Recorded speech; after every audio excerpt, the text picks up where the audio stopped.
Chapter 31. Mike. The Korean answered Mike's questions freely once he realized Mike wasn't following any of the Geneva Convention protocols.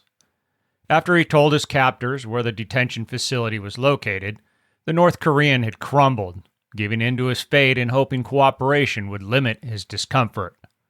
He was only a foot soldier, a man in the North Korean army who knew little and followed whatever orders his masters issued him. He told Mike that the Chinese and the North Koreans were steering clear of nearly every large city as they pressed towards Los Angeles. He suggested the cities would be controlled at some point, but only after they'd torn themselves to shreds from the inside out. Starvation, dehydration, and lack of medical aid would ravish the cities, and the North Korean war planners knew this. In speaking with the wounded man, Mike realized the North Koreans knew they would be up against a cornered tiger and were taking every precaution to make their war one of intelligent and economic maneuvers in their quest to control the West Coast. He asked about the bombing of the Golden Gate Bridge. The KPA soldier explained it was an effort to make the bridge unusable while maintaining the structural integrity for later mending and reuse. That meant the North Koreans would likely use the Richmond Bridge to cross over and away from San Francisco in an attempt to bypass the quagmire of the city. Mike was positive the North Koreans would set up another checkpoint or refueling depot on the south side of San Jose, while they waited for the Bay Area to implode on itself. In his estimation, that would kill two birds with a single stone. The people in California who would put up the most fuss over the North Korean troops being on American soil wouldn't be living in San Francisco and working in tech. Nope.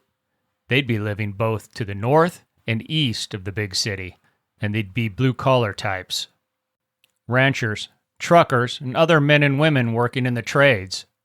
Many of those people would have prior military service and would recognize the North Koreans' presence for what it really was, no matter what some compromised local politician tried saying. He wasn't kidding himself, though. He knew there'd be a few folks in San Francisco who would stand up for themselves, and some of those people would, in fact, be working in tech. He'd met a Navy SEAL who'd been employed at a social media giant known for linking professionals together. The man was successful and on a career path to make millions when he woke up one day and told his family he wasn't doing anything meaningful and needed something more. A graduate of Stanford University, and by all intents and purposes the poster child of Bay Area tech, the man had walked away from it all and joined the Navy. He'd later gone through BUD/S and been awarded the Trident, so Mike knew there'd be a few men and women willing to make sacrifices, but the majority would not. He didn't blame them for it. They had been conditioned to obey, move over, and to resist using violence as a tool to solve problems, even when it meant their own life was at stake. Even police officers were being trained to think first about the litigious aspect of an encounter when faced with using deadly force. Mike didn't fault any of them for lacking the skills needed to wage war. While Mike asked the KPA soldier questions through Steven, Tim went to the roof of the warehouse. He'd established comms with their SOCOM element in Nevada and gave a sit rep, then requested equipment for rendering the North Korean armor useless. After a 10-minute wait, SOCOM came back with the prisoner instructions and a list of equipment that would be dropped off at the prisoner pickup LZ. The list included food, ammunition, and a new weapon to the Army's arsenal, the Switchblade drone. It was a 2-foot-long kamikaze drone designed to strike both moving and stationary targets. The entire system could be packed on a man's back. It couldn't knock out armored vehicles, but it could be deployed against enemy troops in fortified fighting positions.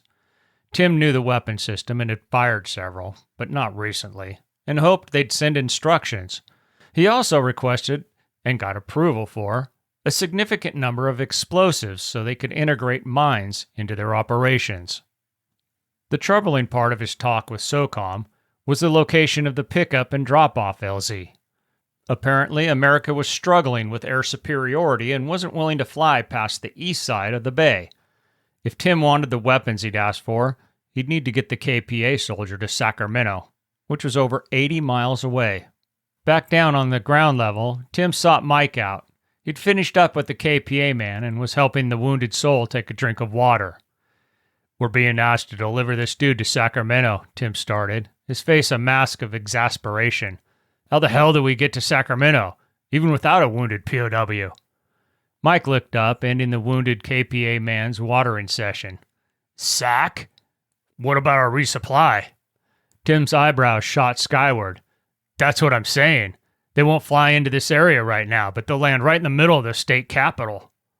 "Sure they will, and we'll figure out how to get the POW to them," Mike said, nodding. "This guy said they're bypassing all the major cities, letting the big cities sort of wither on the vine before they come back and lock them down once the population is reduced and weakened to the point of being more easily controlled."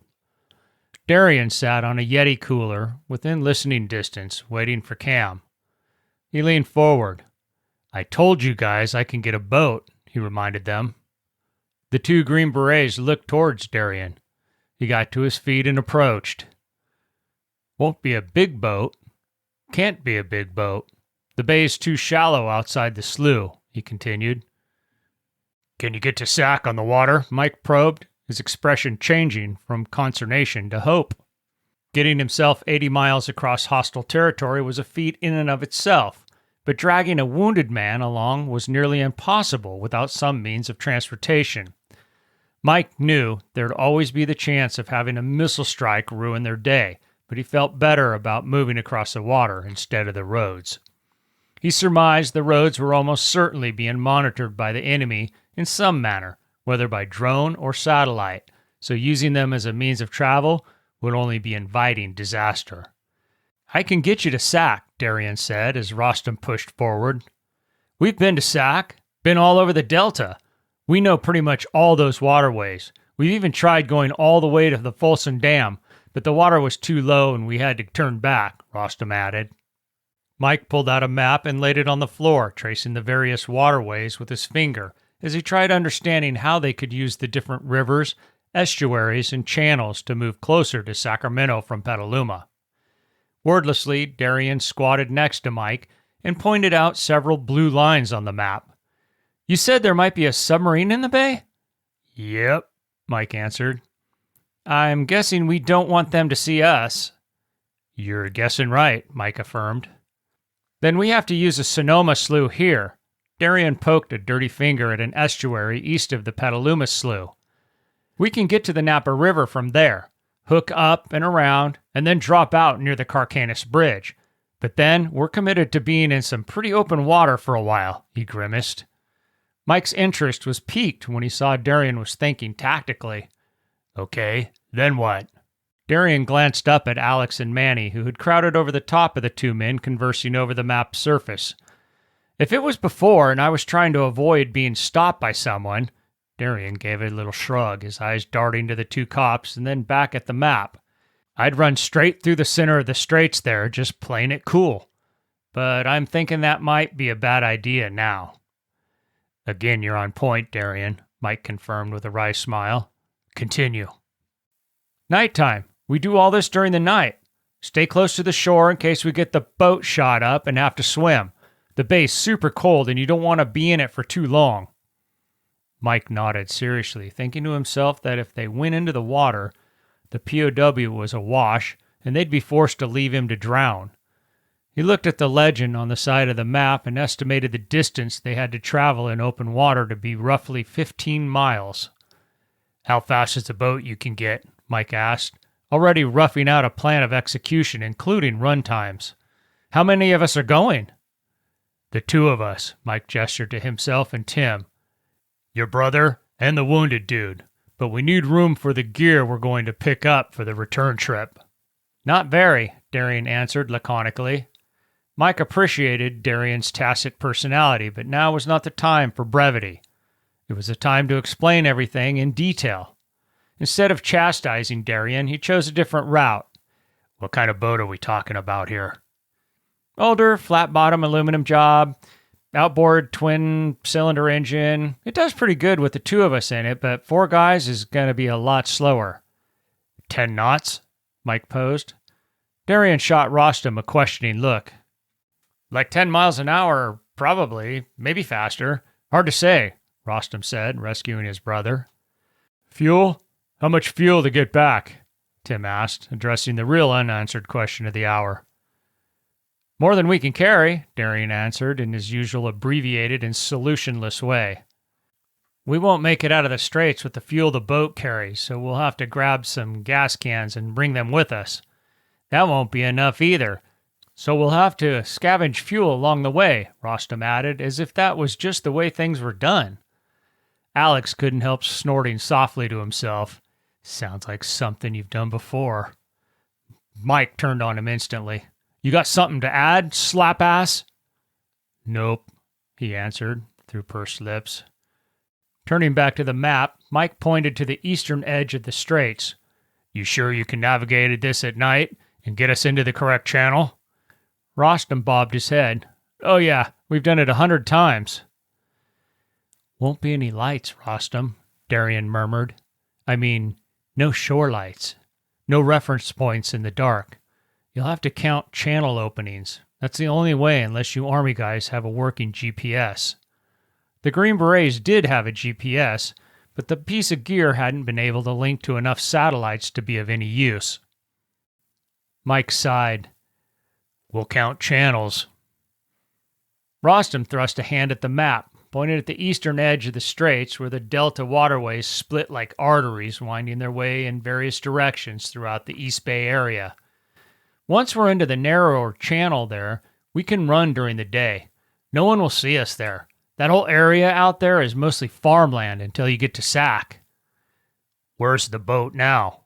Mike queried. Both Bayette brothers winced in unison.